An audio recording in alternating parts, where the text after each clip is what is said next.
Kryetari aktual dhe kandidati nga radhët e Aleancës Kombëtare për Integrim për Komunën e Kërçovës, Fatmir Dehari, nesër në mbrëmje do të marrë pjesë në një aktivitet kulturor në Munich të Gjermanisë, e titulluar Nata Kërçovare. Për këtë dhe takime tjera me diasporën kërçovare në Zvicër dhe Austri, Dehari thot se janë vazhdimësi e komunikimit me Mërgatën, por që tani lidhen edhe me zgjedhjet lokale të 19 tetorit, ku mërgjimtarët do të kenë rastin të njihen edhe me programin dhe me detaje të tjera lidhur me rëndësinë e këtyre zgjedhjeve lokale. Asgjë më shumë ose më pak se sa vazhdimësia jon me gurbeqarët tanë. Vlen të përmendi për sa vite me radh ne me gurbeqarët kemi qenë komunikim të vazhdueshëm. Kjo nuk është hera e parë, nuk është diçka e re apo risi, nuk ka të bëjë ndoshta edhe me fushatën zgjedhore, sidomos kjo e Munichit,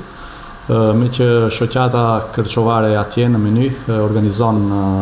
tradicionalisht natën kërçovare dhe unë jam i ftuar si kryetari i komunës së Kërçovës. Do të marr pjesë me shumë kënaqësi që kam marr pjesë në çdo aktivitet të shoqatave tona. Tani më kjo është e ditur, si në Gjermani, po ashtu në Zvicër edhe në çdo vend ku ata më kanë thirrur. Një herit kjo është edhe mënyra e punës sonë, e curisë sonë për kaç vite me radhë që lëm pas dhe mund ta quaj si pjesën më të fortë tonën të përbashkët. Vlen të falenderoj publikisht për këtë bashkëpunim të kaluarën, me që nuk është periudhë e vogël 12 vjeçare që kemi hapruar bashkë në të gjitha projektet tona. Unë do ta quaj edhe këtë një projekt tonin, projekt kulturës, projekt traditës, dhe kjo do të vazhdojë edhe në të ardhmen, i bindur shumë me që gurbeqarët tanë para çdo qytetari yni kudo që ndodhet tani më ka krijuar atë lidhjen me qytetin e Kërçovës, me komunën e Kërçovës, po ashtu edhe me kryetarin dhe ka shumë më lehtë për të bërë dallimin. Padyshim që jemi në fushatë zgjedhore, tani shfaqen kandidatë të tjerë për komunikim me diasporën, por nuk është shfaqja vetëm atëherë ku ne kemi thjesht interes për një votë. Unë kam thënë disa herë, e them edhe tani, komunikimi me bashkëqytetarët tanë Mërgat duhet jetë në vazhdimsi, varësisht nga çfarë pozitash jemi, ku ndodhemi, ne me ato duhet të bashkërendisim çdo aktivitet dhe mua më gëzon fakti që kemi arritur që Mërgata në veçanti të jetë pjesë edhe vendimmarrëse e kësaj komune. Këtë e ka dëshmuar edhe fakti që e kam përmendur, po ashtu në televizionin tuaj, Komuna e Kërçovës për 2 vite radhazi shpallet komuna më transparente në shtet. Nga Minheni do të vazhdojmë me ftesë po ashtu të shoqatës Kërçova, vlen të theksohet, ku jemi të ftuar të 3 kandidatët për të prezantuar njëkohësisht edhe programet tona 4 vjeçare, ku natyrisht do të përmendet edhe e kaluara jon, varësisht se kush çfarë të kaluare ka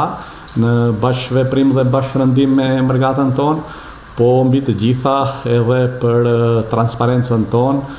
njëkohësisht edhe për programin dhe të gjitha ato prioritete që kemi vendosur për 4 vitet e ardhshme. Do të jetë një mundësi e mirë edhe për të detajuar pra pjesën e programeve, por njëkohësisht edhe për të dhënë llogari, me që llogaridhënia në punën tonë që lëm pas 12 vjeçare, por edhe të më hershme. Unë nuk ndalem vetëm tek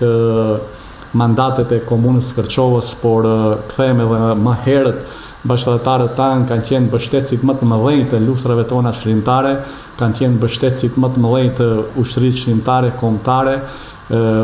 ushtri e cila u mbështet fuqishëm nga Mërgata dhe unë e quaj si pjesë aktive e asaj lufte, ku unë kam qenë drejt për drejt pjesëmarrës edhe si oficier i lartë i asaj ushtrie në kuadër të shtabit përgjithshëm të UÇK-s. Dhe pastaj do të vazhdoj edhe në Austri, po ashtu me ftesë të shoqatës atje. Pra në këtë rast dua të theksoj që janë shoqatat ata të cilat organizojnë këta takime dhe unë përgjigjem,